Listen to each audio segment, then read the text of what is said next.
wabarakatuh. Jadi di sini saya sudah bersama narasumber. Baik, saya akan langsung saja ke pertanyaan pertama. Pengertian tradisi melabuh menurut Pian bagaimana?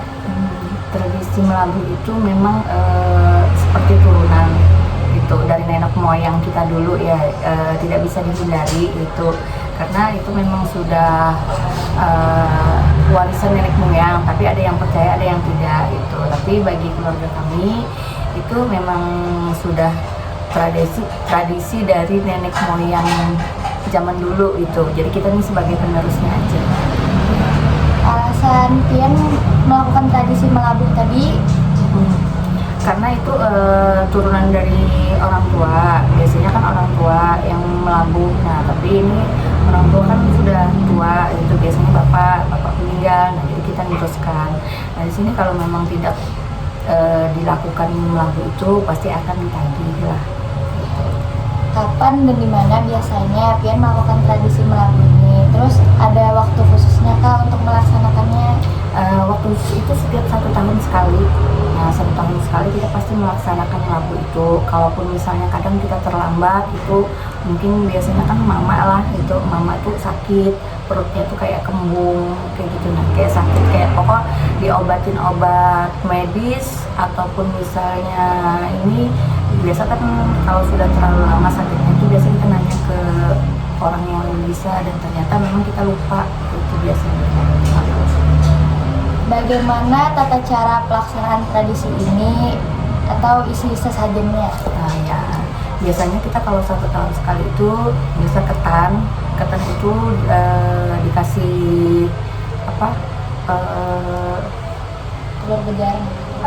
Jalan kuning itu dimasak dulu, habis itu telur. Nah, telur itu bisa telur mentah atau telur rebus. Biasanya kita kan telur rebus ya.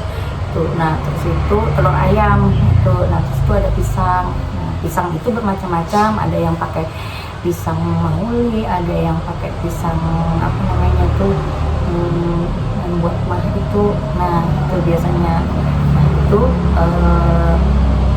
kembang itu sudah itu aja. Itu baru dilarutkan. Nah, baru biasanya kita melabuh itu malam habis maghrib lah, yang orang-orang mungkin kalau sore kan bisa aja sebenarnya, cuman kan banyak orang yang melihat gitu, takutnya ada yang bagaimana itu. Nah, tapi kalau di kawasan Sungai Martapura itu sudah hal biasa orang melihat gitu. Nah, tapi biasa kita melaksanakan itu habis maghrib yaitu melabuhnya dengan caranya itu tadi semua itu kan di atas piring lah, langsung di tangan dimasukkan.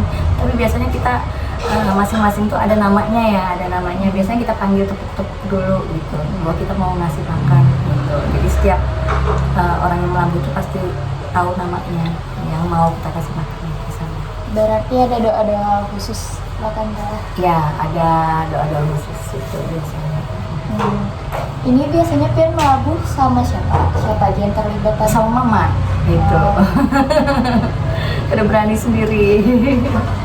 Terus apakah ada perubahan dalam pelaksanaan tradisi melabuh seiring berjalannya waktu, Tante? Nah, sama aja dari dulu sampai sekarang, istilahnya itu cara-caranya sama. Terus tuh apa yang digunakan kayak ketan kuning, telur, itu bunga, nah itu sama aja, nggak ada yang berubah gitu. Ada cuman waktunya aja.